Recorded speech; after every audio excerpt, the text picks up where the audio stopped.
This story is titled, My Golden Brother Started Envying My Success When I Refused to Make Him Co-Owner. He said I didn't deserve it, so he burned down my restaurant, but I didn't give up and made him lose everything. Hey Reddit, my name is Marcus, and I'm 28 years old. For the past 7 years, I've been working in marketing coordination, building my career step by step through dedication and long hours. I live in a modest house on the east side of Memphis that I bought with my own money, $350,000 for a decent place in a good neighborhood. Every single dollar of that purchase was earned through years of working 65-hour weeks and maintaining careful budgeting habits that most people my age would find restrictive. Growing up in my family, the household dynamic was crystal clear from an early age, and it never changed. Tyler, my younger brother who's now 24, was always the golden child, the one who could do absolutely no wrong in my parents' eyes. Meanwhile, I was just there. Despite being 4 years older than Tyler, I was consistently treated like the backup kid, the afterthought who existed primarily to make Tyler look better by comparison. The favoritism was so blatant it was almost comical. When Tyler got a D in calculus during his junior year, my parents immediately concluded that the teacher had it out for him personally. When he quit his fourth job in 8 months, they sympathetically nodded and agreed that the work environment simply wasn't supportive enough for someone of his caliber. No matter what Tyler did wrong, there was always an excuse, always someone else to blame, always a reason why it wasn't really his fault. Meanwhile, I lived under constant scrutiny and impossibly high expectations. You need to be more mature, Marcus. You need to set a better example for your younger brother. That's what older brothers do.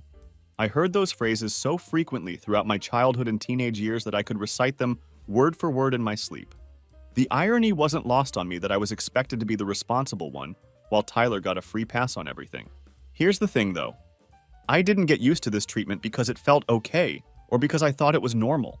I got used to it because I learned early on in life that the less I expected from my parents, the less disappointed I would inevitably be.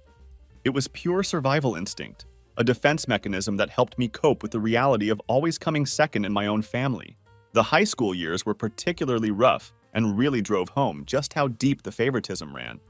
While Tyler was being showered with praise and celebration for making the JV soccer team, something that required minimal effort and commitment, my parents completely skipped my academic decathlon state finals.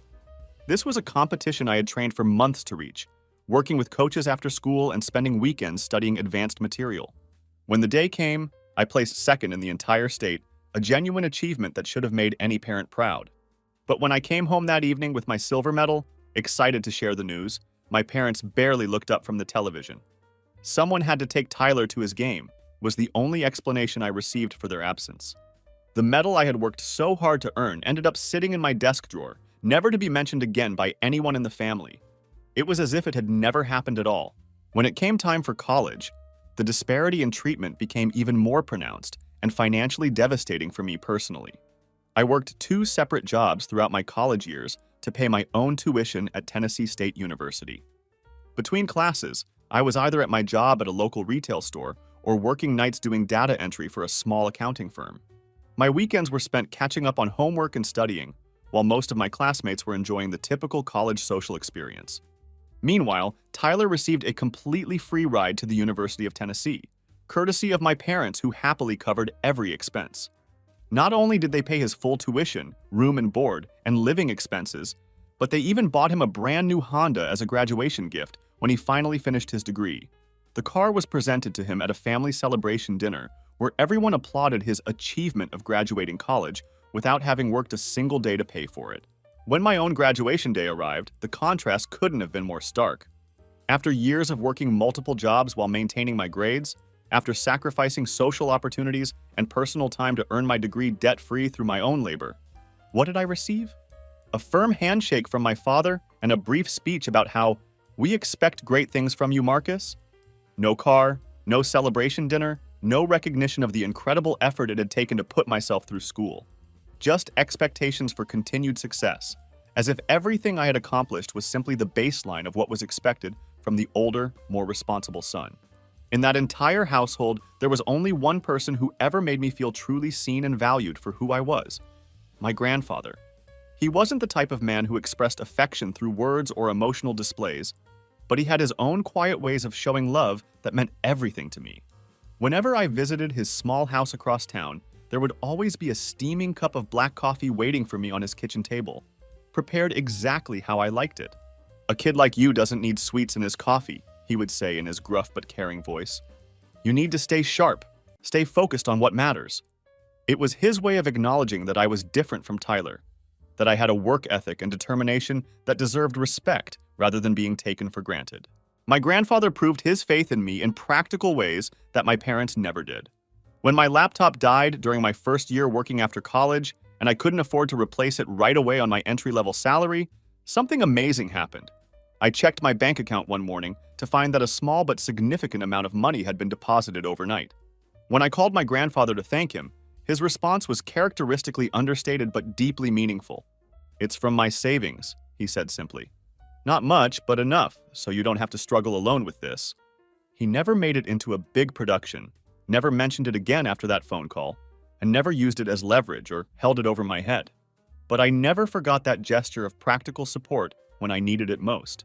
My grandfather was a Korean War veteran who had worked as a mechanic for 35 years after returning from service. He was hard as nails when it came to work ethic and personal responsibility, but he was also completely fair in his treatment of people. He understood the value of honest labor and respected those who were willing to work for what they wanted in life. Under his patient guidance, he taught me essential life skills that my parents never bothered with: how to change my own oil, how to fix a leaky faucet, and most importantly, how to invest my money wisely for the future. "Don't ever rely on anyone else to build your life for you," he would tell me during our long afternoons working together on his ancient Ford pickup truck in his garage. "The moment you start depending on other people to take care of you, that's the moment you lose control of your own destiny." These weren't just empty words of advice. They were principles he had lived by throughout his entire life, and principles he was determined to pass on to me. My grandfather attended every single one of my graduations, high school, college, and even my marketing certification ceremony that no one else in my family thought was worth their time. Each time, he would quietly slip me a card containing a crisp $100 bill and a handwritten note that simply said, "Proud of you." The messages were short and simple, never flowery or overly sentimental, but they meant absolutely everything to me because they came from the one person in my family who truly understood my worth. 3 years ago, my world fundamentally changed when my grandfather passed away. I lost the only person in my family who had ever truly valued me for who I was, rather than constantly comparing me to Tyler or expecting me to fulfill some predetermined role as the responsible older brother. His death left a void that I knew could never be filled. But what happened next revealed just how deeply he had understood the dynamics of our family. About a month after the funeral, we all gathered at Attorney Williams' office for the formal reading of the will. The atmosphere in that conference room was tense, with everyone wondering how my grandfather had chosen to distribute his assets. What we discovered was that he had planned everything with meticulous care and deliberate intention. My grandfather had divided his estate very specifically: $180,000 each for Tyler and me, $90,000 each for my parents, and most surprisingly, the house that my parents and Tyler currently lived in would now be co-owned 50-50 by Tyler and me. This wasn't just a random distribution of wealth. It was a carefully calculated decision based on decades of observing how our family operated. Attorney Williams explained my grandfather's reasoning with the same straightforward clarity that my grandfather himself would have used. "Because your parents have always shown clear favoritism toward Tyler," he read from the will. "He could not trust them to manage the estate fairly if left in their hands. He specifically feared that if he left everything under their control, Marcus would end up with nothing, as has been the pattern throughout his life." The reaction in that room was something I'll never forget. My mother's mouth literally hung open in shock, as if she couldn't believe that her own father had called out her obvious bias so directly. My father's face turned an impressive shade of crimson as the implications of the will sank in. Not only had his father-in-law publicly acknowledged the favoritism, but he had taken concrete steps to protect me from it, even after his death. Tyler just stared down at his shoes, unable to meet anyone's eyes, probably because he knew deep down that everything in the will was absolutely true. The attorney continued explaining the financial details that made this distribution possible. It turned out that my grandfather had sold his own house for $540,000 just a few months before he died, converting his primary asset into liquid funds that he could distribute according to his wishes. He had planned everything carefully and deliberately, ensuring that I wouldn't be screwed over by family politics after he was gone. I walked out of that lawyer's office and transferred my $180,000 inheritance into my personal account that same afternoon. For the first time in my life, I had significant capital at my disposal, and I knew immediately what I wanted to do with it.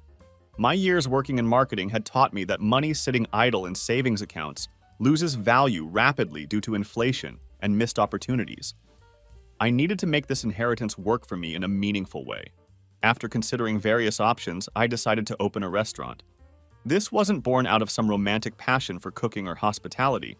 I approached it purely as a solid business investment that could generate steady, reliable income if managed properly. The restaurant industry, despite its challenges, offered the potential for both immediate cash flow and long-term asset appreciation if executed correctly.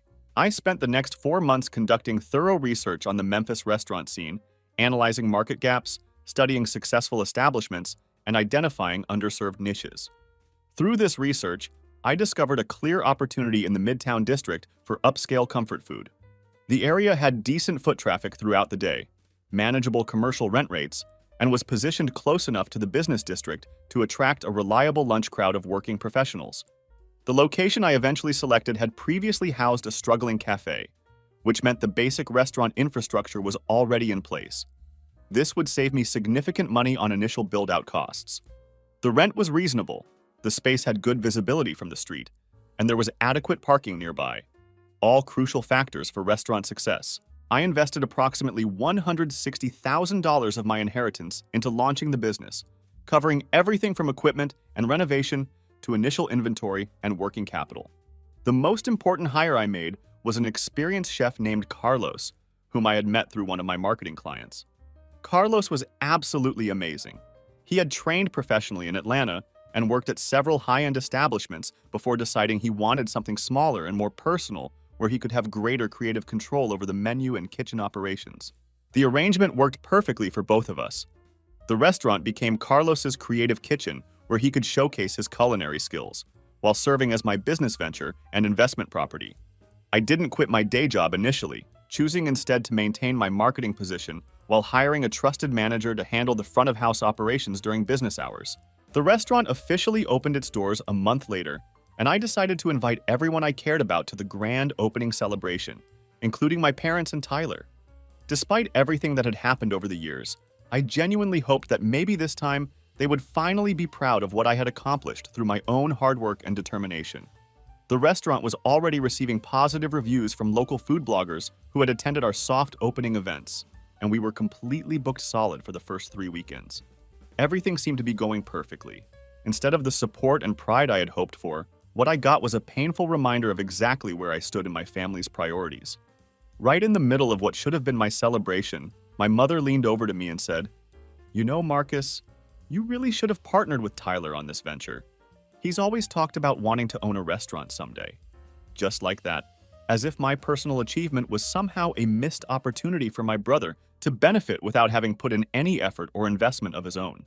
Tyler's behavior that entire evening was absolutely infuriating, though I should have expected it based on his lifelong pattern of entitlement. He spent the entire opening night acting as if he owned the place, walking around with an air of authority that he had absolutely no right to possess. He had the audacity to criticize Carlos's carefully crafted menu directly to his face, telling our professional chef how the dishes should be prepared differently. He instructed our experienced waitstaff on how to do their jobs, despite having never worked a single day in food service himself. Most embarrassingly, he loudly proclaimed to guests and potential customers that he was consulting on the business side of operations, which was completely false. I smiled politely and said nothing throughout his performance that night, because I had grown accustomed to this kind of behavior over the years. But inside, I was seething at his presumption, and my parents' continued inability to see how inappropriate his actions were. The first 8 months of running the restaurant were absolutely brutal in terms of the time and energy demands. I was working my full-time marketing job from 8 in the morning until 5 in the afternoon, then driving straight to the restaurant where I would work until 1 in the morning, handling everything from supplier negotiations to staffing issues. My weekends were entirely consumed by restaurant operations, inventory management, menu planning, financial analysis, and dealing with the constant stream of problems that arise in any new business. I didn't take a single day off for almost 5 months straight. Every morning I would wake up exhausted, drag myself to my marketing job, put in a full day's work, then head to the restaurant for another 8 hours of hands-on management. It was physically and mentally exhausting, but I knew it was necessary if I wanted the business to succeed.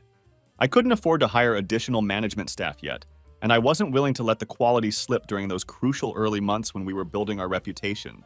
But all that hard work and sacrifice was absolutely worth it in the end. By month 10, we had developed a solid base of regular customers who came in multiple times per week. Our online reviews across all platforms were consistently positive, with customers praising both the food quality and the service experience. The local food scene took notice, and we even got featured in the Memphis Commercial Appeal as one of the top 12 new restaurants to try in the city. Most importantly, from a business perspective, the restaurant was turning a consistent profit much sooner than I had originally projected in my business plan. While I was pouring every ounce of my energy into building something meaningful and sustainable, Tyler was busy completely blowing through his $180,000 inheritance in the most irresponsible ways imaginable. He spent his money on constant partying, expensive VIP tables at clubs, rented sports cars to impress people, and generally living a lifestyle that was completely unsustainable given his lack of actual income. He managed to burn through the entire $180,000 in less than 14 months, which was almost impressive in its complete financial recklessness. I discovered the extent of his spending through mutual friends and his own social media posts, which became an increasingly embarrassing catalog of poor financial decisions. His Instagram feed turned into a showcase of wasteful spending. One week, he would post photos of himself wearing a new $4,500 watch, bragging about his expensive taste. The next week featured pictures from a weekend trip to New Orleans, where he claimed to have crushed the tables at various casinos, though anyone with basic math skills could see he was losing far more than he was winning. The week after that, he would be posing in front of a rented Mustang, taking photos that implied he had purchased the car rather than just renting it for the weekend to maintain his fake image of success. What made Tyler's behavior even worse was discovering that he had been actively lying to people about my restaurant, telling everyone who would listen that it was actually a family business that we owned together. He even had the nerve to bring potential business partners to dinner at my establishment and introduce himself as one of the owners, completely fabricating his role in the operation. Carlos eventually told me about these incidents, explaining how uncomfortable it made the staff when Tyler would hand out his personal business cards to our suppliers, claiming that he handled all the major purchasing decisions for the restaurant. The situation reached a new level of audacity one evening when my bar manager pulled me aside and showed me a credit card receipt for $850 that Tyler had attempted to comp as owner expenses. He had brought a group of friends to the restaurant, ordered multiple bottles of expensive wine and premium entrees for the entire table, then tried to have the entire bill written off as a business expense. When my bar manager confronted him about this unauthorized attempt to comp such a large bill, Tyler's response was both infuriating and entirely predictable. "What's the big deal?" he said with a casual shrug, as if stealing nearly $1,000 from my business was no more significant than borrowing a 20. "We're family, right? The money all stays in the same pot anyway." This attitude perfectly encapsulated Tyler's lifelong approach to taking what he wanted while contributing nothing of value in return. The family drama escalated significantly when Tyler got his girlfriend Jessica pregnant. Apparently, Jessica had been under the impression that Tyler was some kind of successful business owner, which is exactly what he had been telling her throughout their relationship. The reality of his situation hit her hard when she finally realized that he was completely unemployed and had burned through his entire inheritance. But rather than forcing Tyler to face the consequences of his lies and financial irresponsibility, the pregnancy seemed to make him even more desperate and entitled when it came to getting his hands on my business. That's when the real family drama started, with me somehow positioned at the center of it all, despite having done nothing wrong except refuse to enable Tyler's continued irresponsibility. About 15 months ago, my mother called me on a Thursday morning with an urgent request for me to come over for what she described as an important family gathering. When I arrived at my parents' house, I immediately realized that something was seriously wrong. The house was packed with approximately 22 relatives, mostly from my mother's side of the family, including people I hadn't seen in years. The setup was obviously orchestrated. They were staging some kind of intervention, but not the kind you would normally expect. The living room had been completely rearranged to face the sofa, where two empty seats were clearly waiting for specific people. One for me, presumably, and one positioned next to my mother. The rest of the family members sat in a carefully arranged semicircle, like some kind of tribunal or courtroom proceeding. My father stood by the fireplace with his arms crossed, watching me with that same disapproving stare that I had grown up with and knew so well. Among the familiar faces of aunts, uncles, and cousins, I noticed several people who didn't normally attend family gatherings. There were two unfamiliar men sitting on either side of Tyler. His best friend Kevin, a guy with a shaved head and full-sleeve tattoos who had been in and out of jail multiple times for petty theft and other minor crimes, and my cousin Jake, whom I hadn't seen in several years, but who had apparently been crashing at my parents' place for months. 12 minutes into this awkward gathering, my mother stood up and made an announcement that confirmed my suspicions about why everyone had been assembled. She declared that Jessica was 4 months pregnant and that she and Tyler were planning to have a wedding ceremony next month. Everyone in the room applauded enthusiastically while I muttered a quick, polite congratulations to Tyler. But the fake smiles and expectant looks around the room told me that this pregnancy announcement was just the setup for whatever they really wanted from me. I could see the anticipation in everyone's faces. Aunt Debbie kept glancing back and forth between Tyler and me with this expectant look, as if she was waiting for some kind of dramatic moment. Uncle Tim was nervously checking his watch every few minutes, clearly uncomfortable with whatever role he had been asked to play in this family theater. My cousin Karen, whom I hadn't seen in over 4 years and who had never shown any previous interest in family affairs, suddenly looked deeply invested in the proceedings. But my mother wasn't finished with her prepared speech. She stood up again, this time turning to face me directly with a look of determined resolve. "Our family is about to welcome a new member," she began, her voice taking on the tone of someone delivering a rehearsed presentation. "Tyler and Jessica are starting a new journey together, which is exciting for all of us. But I think we all understand that beginning a family isn't easy, especially since Tyler still doesn't have a stable source of income." Then she looked me straight in the eye and dropped the bombshell that I had been dreading since the moment I walked into that room. "Marcus, I know you've worked hard over the past couple of years, and I want you to know that I'm truly proud of everything you've accomplished with your restaurant. But today, I want you to think bigger than just your own success. I want you to think about your brother and think about the child that's about to become part of your life." And there it was, the real reason for this elaborate family gathering. I think you should make Tyler a co-owner of your restaurant. After all, he needs a steady income now more than ever, and family businesses should stay in the family where they belong. He deserves an equal share in what you've built, and he shouldn't have to put in any money of his own since you're brothers. I could hear murmurs of agreement rippling through the room as various relatives nodded their heads in approval of my mother's outrageous demand. One family member even spoke loud enough for everyone to hear, saying, "That's absolutely right. Marcus is the older brother, so he should take care of his own family." The expectation in that room was palpable. They weren't just waiting for my answer. They had already decided what my response should be, as if my agreement was a foregone conclusion rather than a personal choice.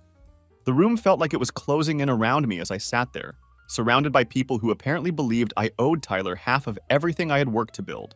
I sat in that chair for a full minute, staring down at my glass and trying to process the sheer audacity of what was being asked of me. When I finally looked up at my mother, I could barely believe the words that were coming out of my mouth, but I knew I had to stand my ground. "Are you serious?" I asked, my voice rising with incredulity. "That restaurant is something I built with everything I had. I put $160,000 of my own money into it. I work 85-hour weeks managing every aspect of the operation, and now you're sitting here telling me I should just hand over half of it to Tyler for absolutely nothing.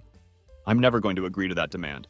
My mother fired back immediately, her voice dripping with the kind of emotional manipulation and entitlement that I had grown up hearing whenever Tyler needed something. "Marcus, your brother is unemployed and about to become a father. We're family, and it wouldn't even affect your lifestyle to share what you have. You're being completely selfish about this situation. Can you really live with yourself knowing that you let your nephew be born into a family where no one is willing to take care of him?" I stood up from that sofa, not caring about the shocked expressions on the faces of the relatives who were watching this confrontation unfold.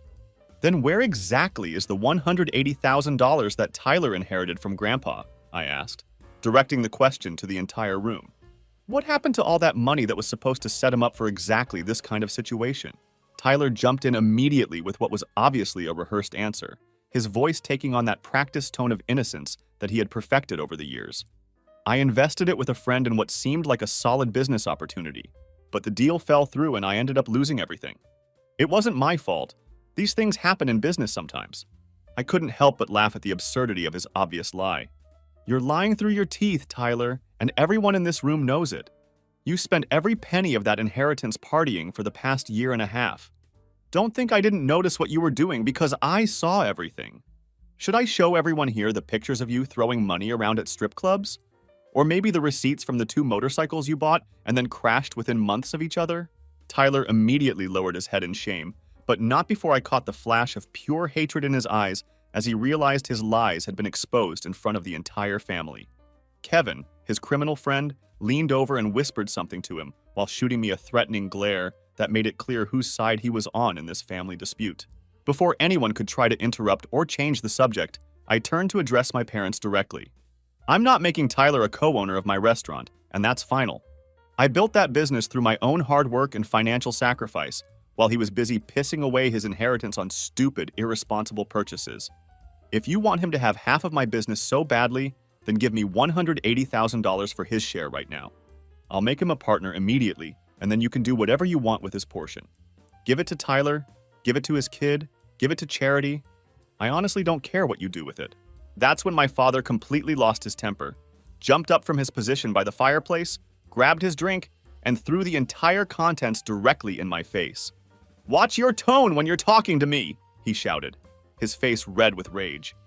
"I'm still your father, and you're not going to disrespect me in front of this entire family." The room went completely silent in the aftermath of that shocking display of violence. Aunt Debbie gasped audibly and covered her mouth with her hand, clearly horrified by what she had just witnessed. Karen looked like she wanted to disappear into the furniture, and even Tyler appeared genuinely shocked by our father's extreme reaction to my refusal to comply with their demands. I calmly wiped the liquid from my face with my sleeve, grabbed my coat from the back of the chair, and walked toward the door with as much dignity as I could muster. As I reached for the doorknob, I turned back to look at each of them, one final time. "Thanks for reminding me exactly where I stand in this family," I said, my voice steady despite the humiliation I had just endured. Then I walked out of that house and drove home in complete silence. My phone started buzzing constantly with texts and calls from various family members before I had even reached my driveway. Some were calling to offer half-hearted apologies for the way the evening had gone, while others were doubling down on their position that I should help Tyler regardless of how poorly he had handled his own finances. I ignored every single message and call, knowing that engaging with any of them would only lead to more manipulation and guilt trips. For the next 3 weeks following that disastrous family gathering, I received non-stop calls and text messages from my parents, who seemed determined to wear me down through sheer persistence. My mother alternated between 2 distinct approaches in her campaign to change my mind. Sometimes she would send guilt-laden messages like, "I didn't raise you to be so selfish toward your own family," trying to make me feel like a terrible person for protecting my own business interests. Other times, she would switch to fake sweetness, sending messages that said things like, "We're just trying to help your brother start his family properly, and I know deep down you want to do the right thing." My father's approach was much more direct and aggressive. His messages were short and to the point. "You owe this to your brother, or family comes first, Marcus, and you're forgetting that." There was no attempt at manipulation or emotional appeals, just straightforward demands that I comply with what they wanted. I blocked their phone numbers after enduring a full week of this harassment, but that didn't stop them from finding other ways to contact me. They started showing up at both my house and the restaurant, creating uncomfortable situations that were affecting both my personal life and my business operations. The situation escalated significantly one evening when Tyler and Kevin showed up at my restaurant during the middle of dinner service. They didn't come quietly or discreetly. Instead, they made a loud, disruptive scene that affected our paying customers. They were telling anyone who would listen that I was stealing from my own family and that the restaurant should rightfully belong half to Tyler. The entire dining room could hear their accusations, and I could see customers looking around uncomfortably, wondering what kind of establishment they had chosen for their evening out. I had no choice but to have them physically escorted from the premises by security, but the damage to our reputation had already been done. Several tables asked for their checks early and left without finishing their meals, clearly uncomfortable with the family drama they had witnessed. The harassment campaign began to seriously affect my staff's morale and job security. My hostess, a reliable employee who had been with us since opening, quit after Tyler showed up one night and threatened to have her fired once he took over the business. Two of our experienced servers requested different schedules specifically to avoid Tyler's unpredictable visits. And while Carlos stood his ground and remained loyal to me, I could tell that the constant drama and threats were wearing on him emotionally. I decided to consult with a lawyer about the possibility of getting a restraining order against Tyler and my parents. Unfortunately, I was told that without direct, specific threats of physical violence, it would be extremely difficult to get a restraining order enforced by the courts. The best legal option available to me was to have a cease and desist letter delivered to my parents' house, formally demanding that they stop harassing me at my home and place of business. I had that legal document delivered to their house, hoping it would finally put an end to their campaign of intimidation. Instead, it seemed to make things worse. 4 days after the cease and desist letter was delivered, my mother showed up at my office building during business hours and created such a massive scene in the lobby that building security had to physically escort her from the premises. She was screaming about how I was destroying the family and abandoning my responsibilities as an older brother. The entire lobby full of business professionals witnessed this embarrassing display, including several people who worked for companies that did business with my marketing firm. My boss called me into his office that same afternoon to express serious concerns about how my personal issues were beginning to affect my professional environment and reputation. I assured him that the situation was under control and promised that it wouldn't happen again. But I could tell from his expression that my standing at the company had taken a significant hit. When your mother is being escorted out of your workplace by security guards, it doesn't exactly project the image of a stable, reliable employee. About a week before the fire that would change everything, the situation escalated to actual physical violence. I was in the back office of the restaurant doing routine inventory management when Carlos burst through the door with obvious urgency. "Tyler's out front arguing with the hostess," he said breathlessly. "He's demanding to be seated at a reserved table, and he's clearly not sober." I immediately headed out to the dining room and found Tyler in an obviously intoxicated state, whether from alcohol, drugs, or both, I couldn't tell, getting aggressive with our 23-year-old hostess. She was a college student who worked part-time to pay for her education, and she didn't deserve to be subjected to his threatening behavior. "Get out," I said firmly but calmly. "You're not welcome here anymore, and you need to leave immediately." "Screw you," Tyler slurred, his words barely coherent. "This should be my place too. You think you're so much better than everyone else, but you're not." I kept my voice level and professional, aware that our customers were watching this confrontation unfold. "You need to leave right now, or I'm calling the police. This is your final warning." That's when Tyler completely lost control and physically lunged at me with obvious intent to cause harm. We crashed into a nearby table, sending glasses, plates, and silverware crashing across the floor in a loud, chaotic mess. Customers at surrounding tables scrambled to get out of the way as we struggled on the floor. Tyler was clearly under the influence of something, but he still managed to land a solid punch to my jaw that left me dazed and in pain. I managed to wrestle him to the floor and pin his arms to prevent him from hitting me again, but he continued to struggle and shout threats. "You think you're better than me?" he spat, his face twisted with rage and hatred. "You always have thought that, but I'll show you what happens when you mess with me. You'll see what I'm capable of when someone crosses me." Security personnel pulled us apart before the fight could escalate further, and as they dragged Tyler toward the exit, he shouted one final threat that would prove to be prophetic. "If I can't have it, you won't either, you hear me? Remember those words." I filed a comprehensive police report that same night, carefully documenting both the physical assault and Tyler's specific threat about destroying what I had built if he couldn't have it for himself.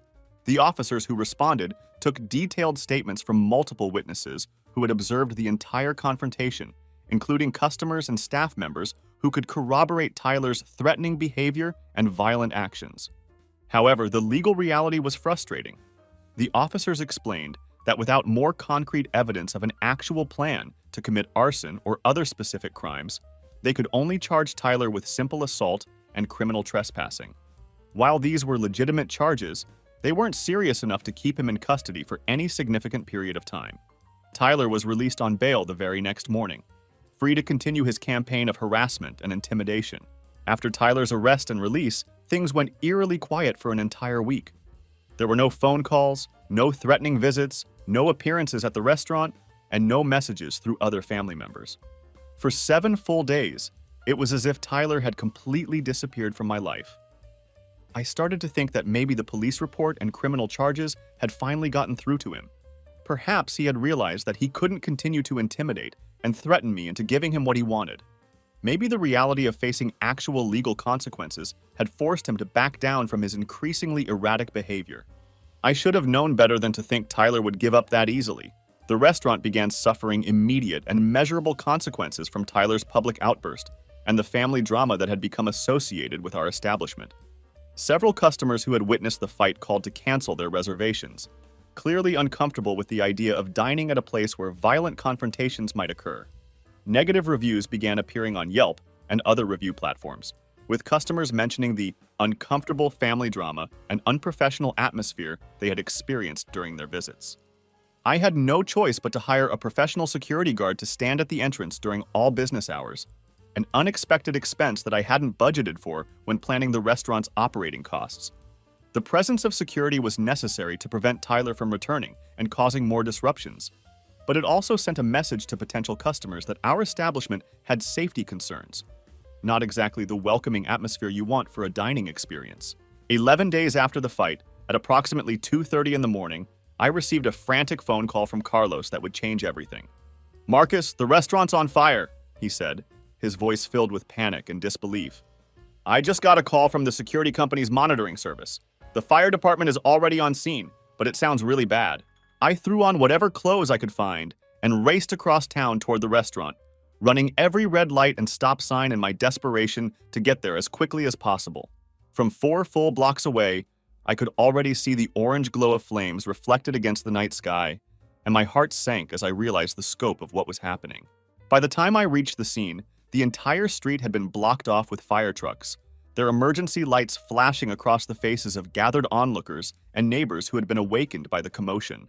I rushed toward the building to find my restaurant completely engulfed in flames, with firefighters doing their absolute best to contain the blaze. But it was immediately clear that the damage would be extensive and probably total. I stood there in the middle of the street, watching everything I had worked so hard to build literally burning to the ground before my eyes. Years of planning, months of renovation, countless hours of labor, and $160,000 of my inheritance were all going up in smoke. The restaurant that had been my pride and joy, my proof that I could succeed through my own efforts, was being reduced to nothing more than charred ruins and ash.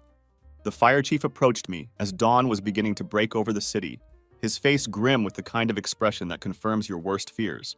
"We've got the fire contained now, but I'm sorry to say there's not much left inside the building," he told me with professional sympathy. "The structure might be salvageable, but all the interior contents, equipment, and furnishings are completely destroyed. Do you have any idea how this fire might have started?" I told him about Tyler's recent threat, the police report I had filed, and the escalating pattern of harassment that had been going on for months. "I can't legally prove that it was my brother who did this," I explained, "but I know in my heart that he's responsible for this destruction." The next morning, I gave a detailed statement to both the police investigators and the fire department's arson investigation team.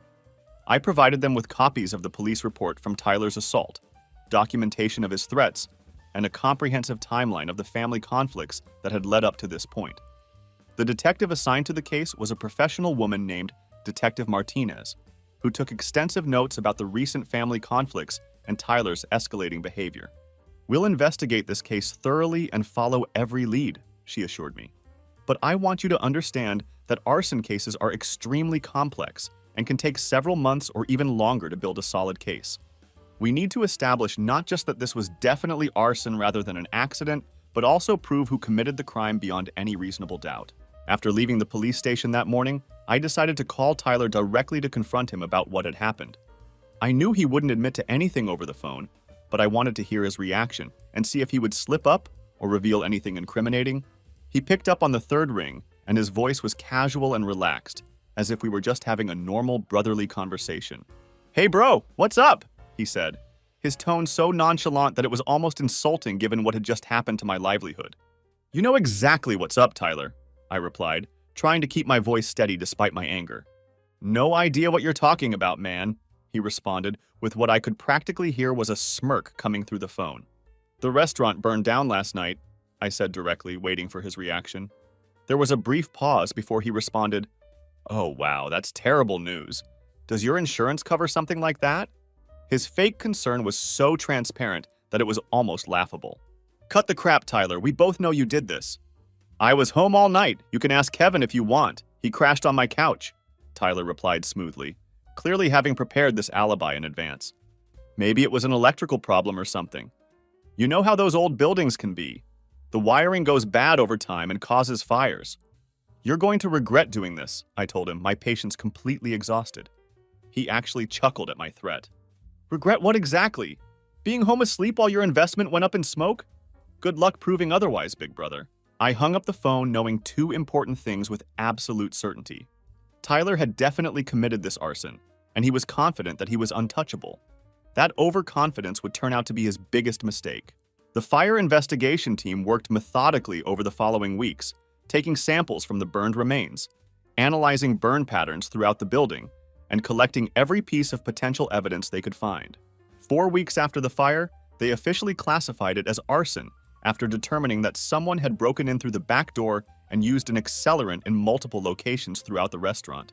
The security cameras that were supposed to protect the building had been deliberately disabled, but the arsonists had made one crucial oversight. Carlos had recently installed a new camera in the kitchen specifically for monitoring food deliveries, and they had missed it during their reconnaissance. The footage quality wasn't perfect due to smoke and lighting conditions, but it clearly showed two men methodically pouring some kind of liquid accelerant on the floors and counters before lighting a match to start the fire. While their faces weren't clear enough in the footage for a positive identification that would hold up in court, one figure looked remarkably similar to Tyler in terms of height and build, and the other appeared to match Kevin's distinctive appearance. I spent the next several weeks dealing with the overwhelming aftermath of losing my business. Insurance adjusters required extensive documentation and interviews, wanting to verify every detail of my claim before agreeing to pay out. I had to comfort and support displaced employees who had lost their jobs through no fault of their own, many of whom had families to support and bills to pay. Suppliers and customers called constantly with questions about what had happened and when we might reopen, if ever. The financial impact was severe and immediate. While I did have comprehensive insurance coverage, there was still a significant deductible that came out of my own pocket. The business interruption coverage helped with some ongoing expenses, but it only went so far and didn't cover everything I was losing by being unable to operate. For the next 4 months, the investigation continued at what felt like a frustratingly slow pace. I contacted Detective Martinez on a weekly basis, and sometimes daily when my anxiety about the case got too overwhelming.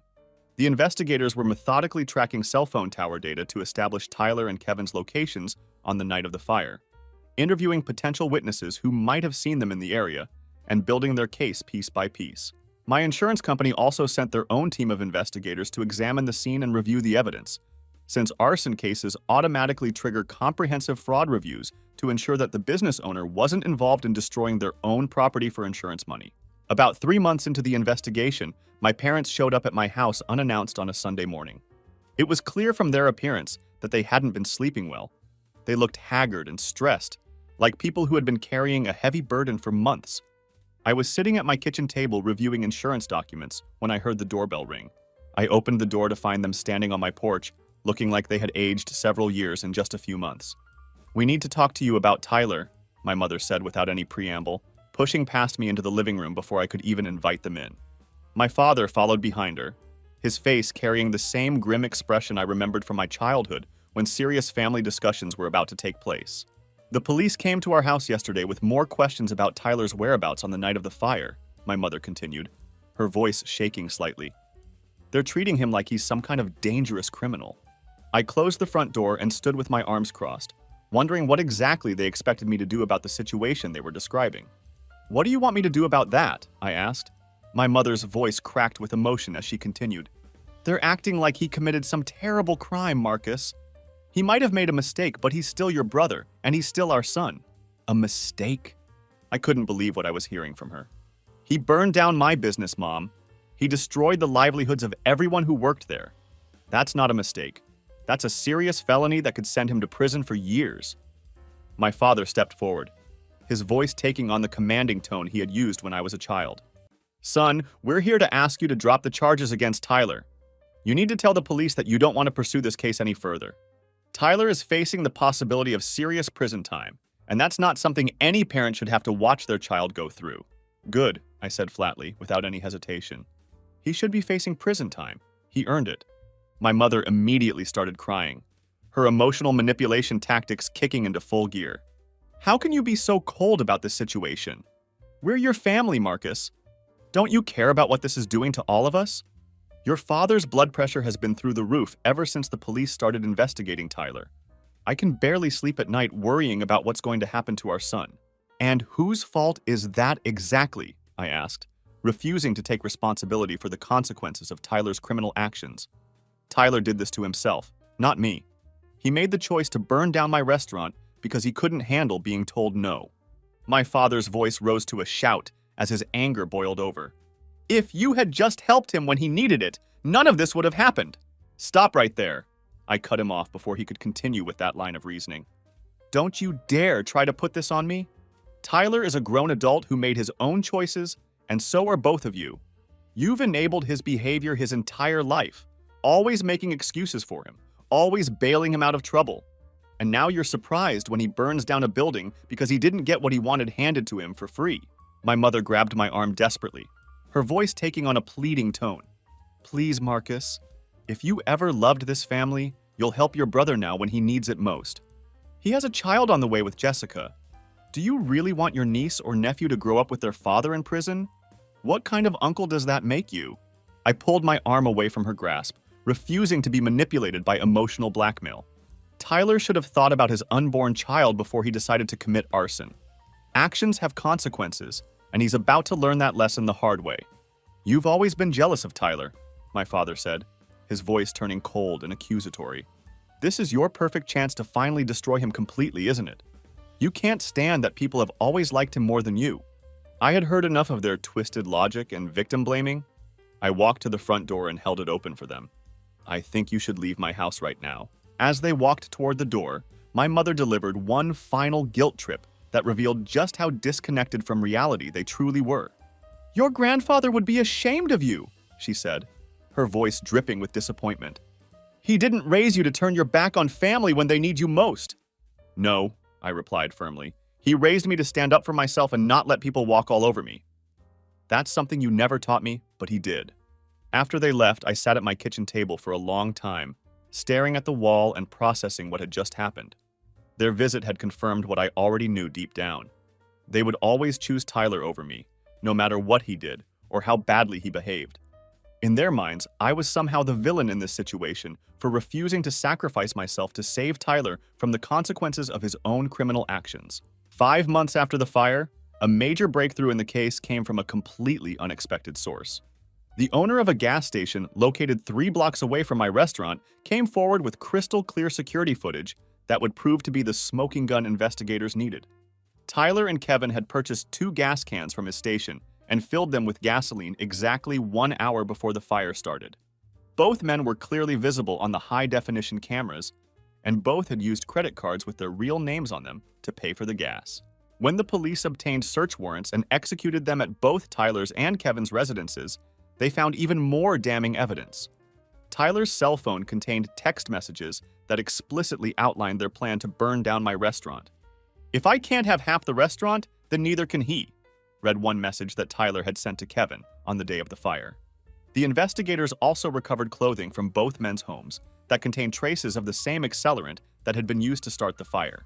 The district attorney's office filed formal criminal charges against both Tyler and Kevin nearly 6 months after the fire occurred. The charges were serious and extensive: second-degree arson, conspiracy to commit arson, criminal mischief, and insurance fraud.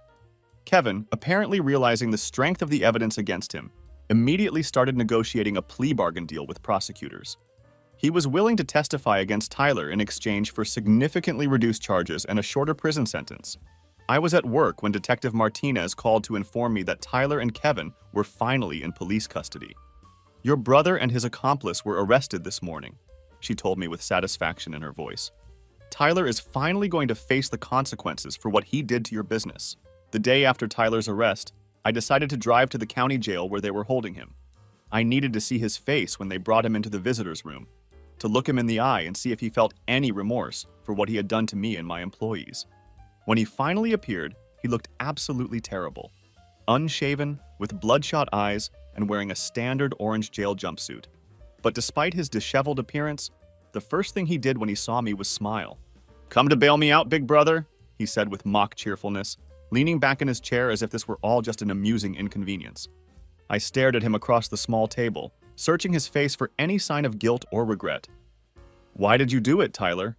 The restaurant wasn't just my business. It was the source of income for 28 people who worked there. You destroyed their lives too." He leaned forward, and the fake smile disappeared from his face, replaced by a look of pure hatred. "Because you're a selfish jerk who's always had everything handed to him on a silver platter. You think you're so much better than everyone else, don't you?" I almost laughed at the absurdity of his accusation. "Handed to me? I worked for everything I have, Tyler.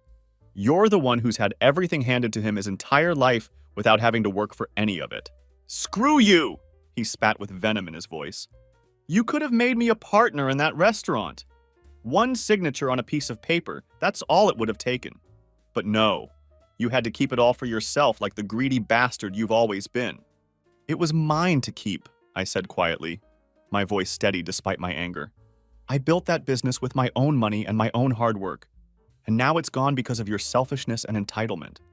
Tyler's cruel smile returned as he delivered what he thought was his victory speech. "Yeah, and how does that feel? Knowing that I took it all away from you? Knowing that I destroyed everything you worked for?" I stood up to leave, having heard everything I needed to hear. "You'll be in prison for years, Tyler. Was destroying my restaurant really worth throwing away your own life?" For the first time during our conversation, his smile faltered slightly. "Mom and Dad will get me out of this mess," he said, but his voice lacked the confidence it had carried earlier. "They always have before." I turned toward the door and delivered my final words to him. "Not this time, little brother. Not this time." After my confrontation with Tyler at the county jail, I met with Attorney Williams to discuss my options regarding the house that my grandfather had left to Tyler and me as co-owners. Given everything that had happened, it was time to take action on that front as well. I needed to protect my interests and make sure that Tyler couldn't benefit from our shared inheritance while he was facing serious criminal charges for destroying my business.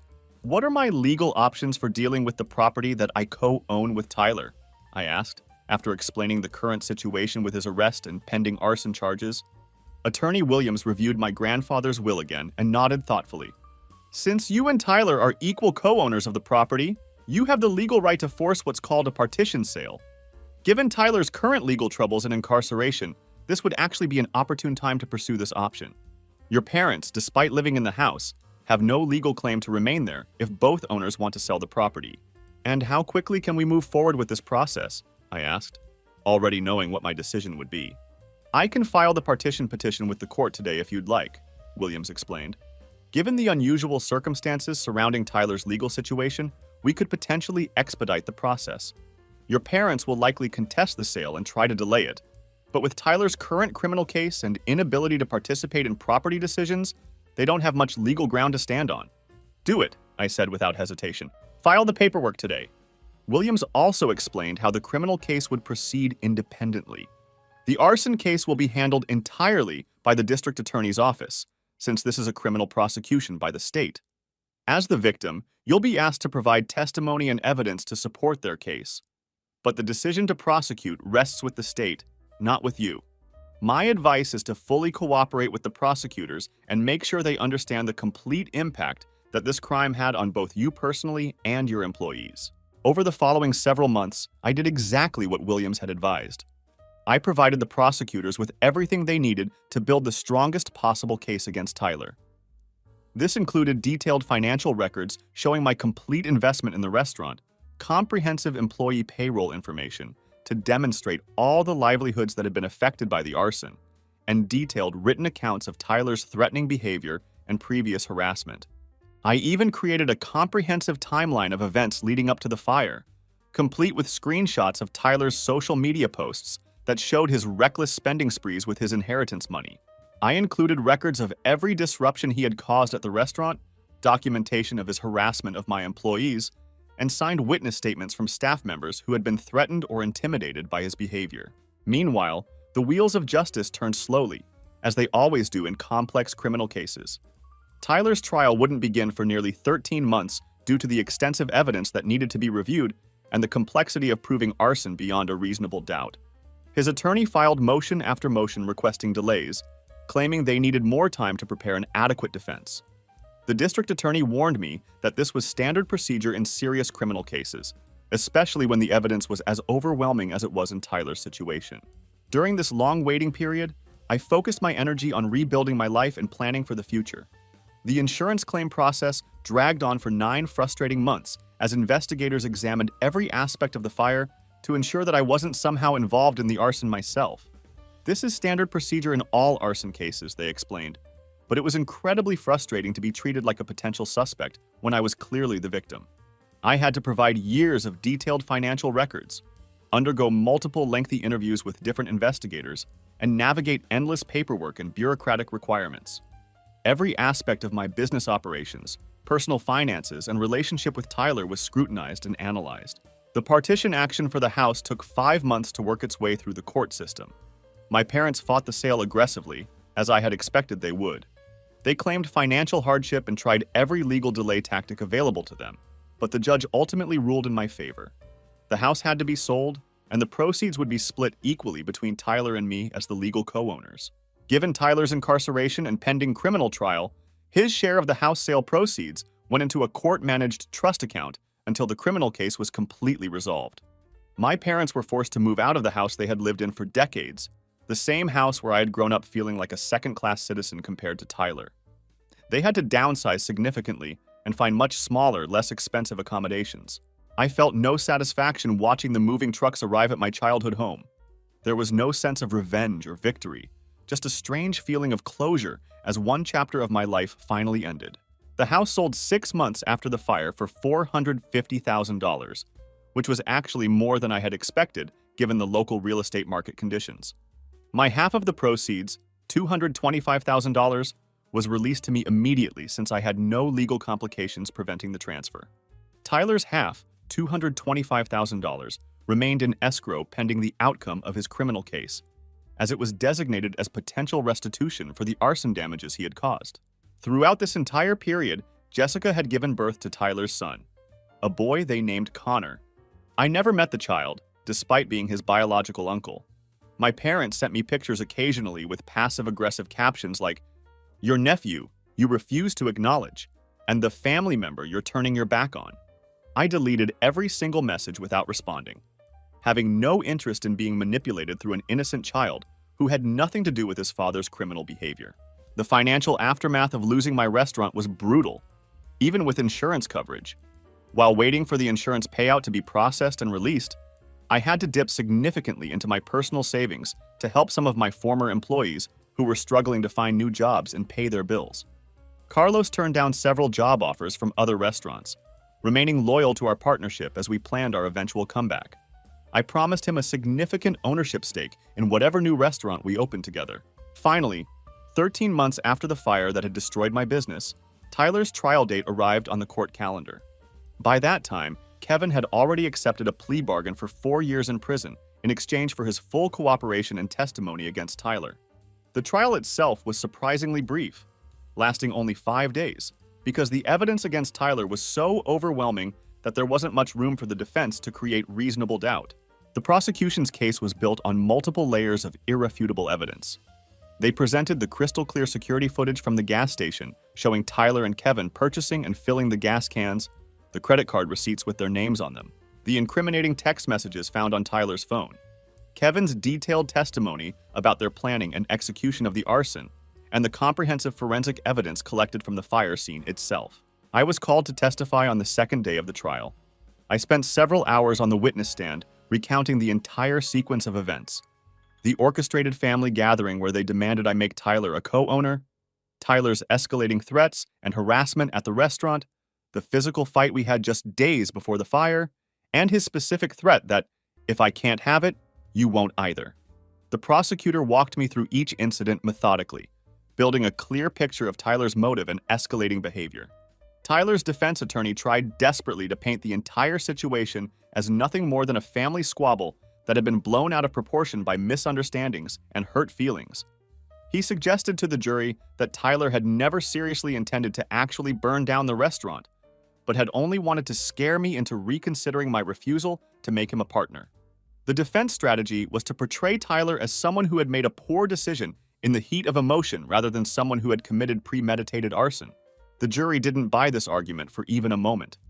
The evidence was simply too overwhelming, and the crime too serious for them to accept the idea that this was just a family dispute gone wrong.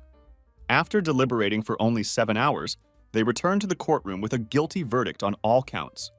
Tyler was found guilty of second-degree arson, conspiracy to commit arson, criminal mischief, and insurance fraud.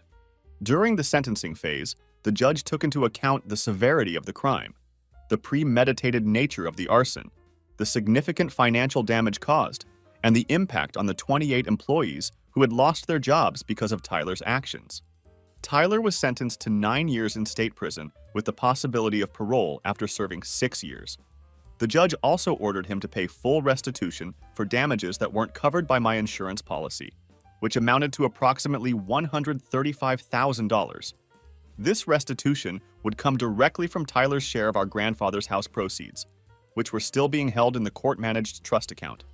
As the bailiff led Tyler away from the courtroom in handcuffs, he turned back to look at me one final time with an expression of pure, undiluted hatred. It was clear that even after being convicted and sentenced, he still blamed me for his situation rather than taking responsibility for his own criminal actions. My parents sat in the row directly behind Tyler throughout the entire trial, my mother sobbing uncontrollably into her hands while my father stared straight ahead with a completely blank expression on his face. Neither of them acknowledged my presence in the courtroom at any point during the proceedings. The day after Tyler's sentencing, I received a text message from my mother asking if I would be willing to meet with her and my father. Against my better judgment, I agreed to see them one final time. When I arrived at the small coffee shop where we had arranged to meet, they were already seated at a corner table. My mother's eyes were red and swollen from crying, and my father looked like he had aged 10 years in the span of just a few months. "You got exactly what you wanted," my father said as soon as I sat down, his voice filled with bitterness and resentment. "Are you happy now that you've destroyed your brother's life?" I didn't take the bait or respond to his accusation. I didn't want any of this to happen. Tyler made his own choices, and now he has to live with the consequences. 9 years, my mother whispered, her voice breaking with emotion. "Our son will be in prison for 9 years because you couldn't find it in your heart to forgive him for one mistake." "Forgive him?" I shook my head in disbelief at her characterization of what had happened. "He committed arson, Mom. He destroyed my business and put 28 people out of work. What exactly did you expect would happen when he decided to burn down a building?" "We expected you to be a brother to him," my father hissed, leaning across the small table with anger radiating from his voice. "You could have asked the prosecutor for leniency during the sentencing phase. You could have told the judge that this was just a family dispute that got out of hand. You could have helped reduce his sentence." "It wasn't just a family dispute," I said, keeping my voice level despite my frustration. "It was a serious crime that hurt a lot of innocent people." My mother reached across the table to try to take my hand, but I pulled it away before she could make contact. "He's still your brother, Marcus. You share the same blood, the same family history. That has to count for something. And that's supposed to excuse everything he did?" I asked. "That's supposed to make arson acceptable?" My father's face was trembling with rage as he delivered what they clearly intended to be their final judgment of me. "We're completely done with you," he said, his voice shaking with emotion. "You're no son of mine anymore. As far as your mother and I are concerned, we only have one child now, and he's in prison because of what you did to him." I stood up from the table, ready to leave this toxic conversation behind forever. "Maybe you should visit him once in a while then. He'll need all the emotional support he can get over the next 9 years. My mother's voice followed me as I walked toward the door of the coffee shop. "Don't ever contact us again, Marcus. You've completely ruined this family with your selfishness and vindictiveness." I walked out of that coffee shop without looking back, feeling a strange sense of relief washing over me. The last remaining ties to my toxic family had finally been cut completely. There would be no more guilt trips, no more manipulation, no more expectations that I sacrifice myself for Tyler's benefit. I was finally free to build my own life without their constant interference and criticism. 3 weeks after Tyler's sentencing, the insurance company finally released the full payout that I had been waiting for throughout this entire ordeal. I received $210,000 for the building structure and destroyed equipment, $38,000 for business interruption costs, and $22,000 for inventory that had been lost in the fire. Combined with my $225,000 share from the sale of my grandfather's house, I now had $495,000 in capital to start over and rebuild my life from scratch. Rebuilding the restaurant was a lengthy and complex process that required patience, careful planning, and significant attention to detail. Finding a suitable new location took 4 months of searching through commercial real estate listings, visiting potential sites, and analyzing foot traffic patterns and demographics. I eventually settled on a prime spot in the downtown area that was more expensive than my previous location, but offered much better visibility, foot traffic, and accessibility for customers. Getting all the necessary permits and city approvals took another 3 months of navigating bureaucratic red tape and meeting with various municipal departments. The construction and renovation phase lasted 7 months as we completely transformed the space into exactly what I had envisioned for the new restaurant. Every delay was frustrating, but I was determined to do everything right this time and create something even better than what Tyler had destroyed. Throughout this entire rebuilding process, I maintained close contact with my former employees, offering them financial advances when they needed help and assisting them in finding temporary work while we prepared to reopen. I promised each of them that their jobs would be waiting for them once we were operational again, and I meant every word of that commitment. Carlos remained loyal to our partnership throughout the entire reconstruction period, helping me design the new kitchen layout, testing menu items at pop-up events we organized to keep our restaurant's name visible in the local food community, and never once wavering in his commitment to our shared vision. I hired a new general manager named Nathan, who brought extensive experience from turning around struggling restaurant operations. He had worked for several major chain restaurants before deciding he wanted to be part of something more personal and community-focused. Nathan brought in a team of experienced servers that he had worked with at previous establishments, people he trusted completely to provide the kind of top-notch customer service that would set us apart from our competition. The new location cost significantly more in monthly rent, but it offered superior visibility from the street and much better parking availability for our customers. The previous tenant had been a failed gastropub, which meant that much of the kitchen infrastructure was already in place, saving us considerable money on renovation costs. I negotiated a lease agreement that included an option to purchase the building after 6 years, thinking long-term about building equity despite everything that had happened with the previous location. During the rebuilding phase, I was approached by 4 different potential investors who had heard about my story through word of mouth in the local business community.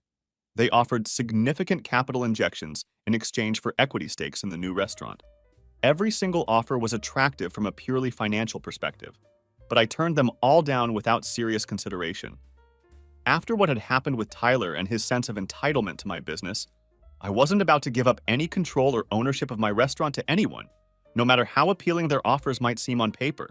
20 months after the fire that was supposed to destroy my dreams, our new restaurant finally opened its doors to the public.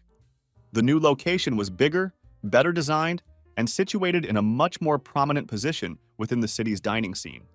We had upgraded absolutely everything: better kitchen equipment, including a custom wood-fired grill, a fully functional bar with an extensive craft cocktail program, and a private dining room that could accommodate special events and large parties. Carlos had used the time during reconstruction to create an entirely new menu that blended his professional training from Atlanta with authentic Memphis flavors and local ingredients. The result was elevated comfort food that people simply couldn't get enough of, familiar dishes executed with techniques and ingredients that took them to an entirely different level. Opening night exceeded every expectation I had dared to set. Every single table was booked solid. There was a line of walk-in customers stretching out the door and around the block, and our reservation waiting list extended 3 full weeks into the future. Social media exploded with food photographs and overwhelmingly positive reviews from customers who were thrilled to see us back in business. As I moved through the packed dining room that first night, greeting guests and checking on tables, Detective Martinez arrived with her husband for dinner. I immediately seated them at our best table as a gesture of appreciation for all her work on Tyler's case. "I thought you might like to hear an update on your brother's situation," she said, after I had taken care of their drink orders. "Tyler's appeal was officially denied by the state court last week, so his conviction and sentence are now final. And I heard through some mutual contacts that your parents had to sell their car recently to make rent payments. Apparently, they spent everything they had saved on Tyler's legal defense and attorney fees. I nodded, feeling neither satisfaction nor sympathy at this news. Thank you for letting me know about both of those developments. Your dinner tonight is completely on the house. It's the least I can do to show my appreciation for everything you did to get justice in this case. As I continued making my rounds through the dining room that evening, I stopped to chat with a table of regular customers from our original location. They had been among the very first people to make reservations when we announced our reopening date, and their loyalty meant everything to me. One of them raised his glass of wine and proposed a toast to coming back stronger than ever. The sentiment was overheard by other diners nearby, and soon the entire dining room had joined in the toast, creating a moment of spontaneous celebration that I'll never forget. I had to step into the kitchen for a few minutes to compose myself emotionally. That opening night, we generated $17,500 in total sales, more than double our best single night at the original location. By the third month of operation, we were turning a consistent profit and had established a waiting list for weekend reservations that extended several weeks out. The success was both gratifying and overwhelming. I offered Carlos an 18% ownership stake in the new business, which he accepted with a firm handshake and genuine gratitude.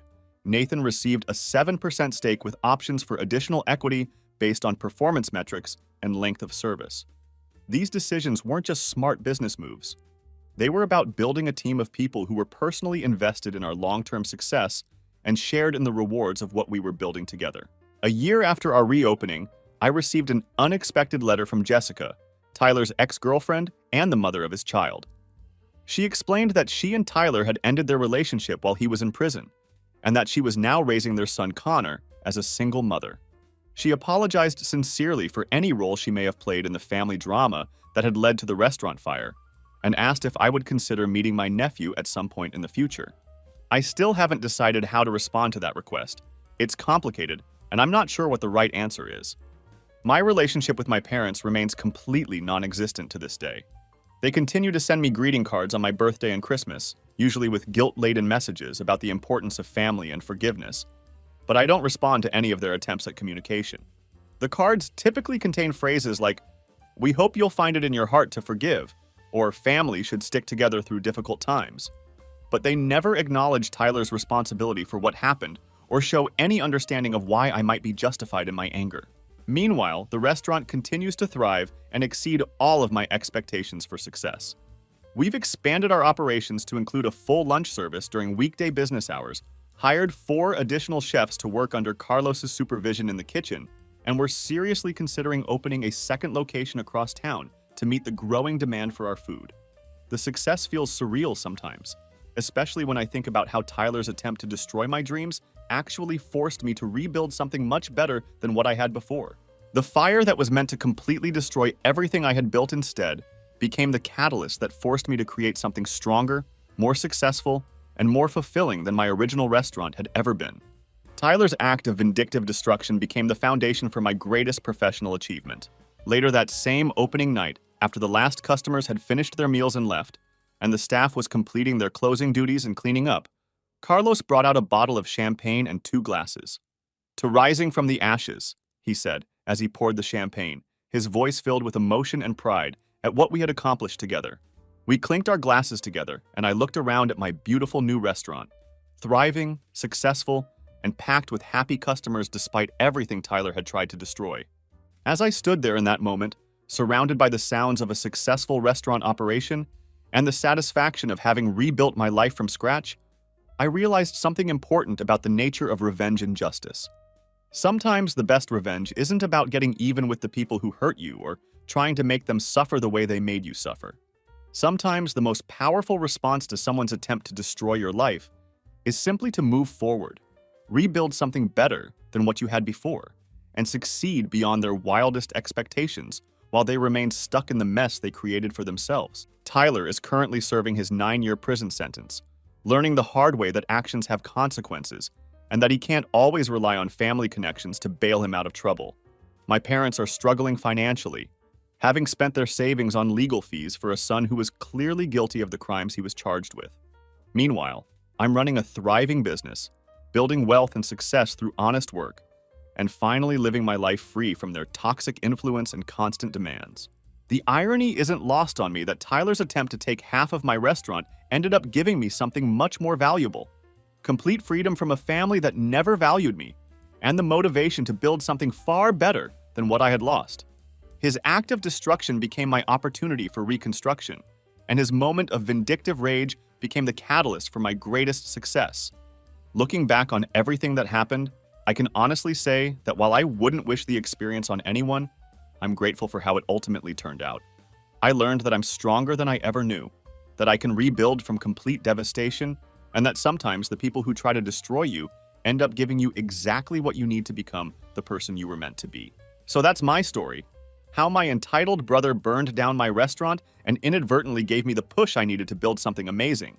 Has anyone else here dealt with toxic family members who tried to sabotage your success? How did you handle it?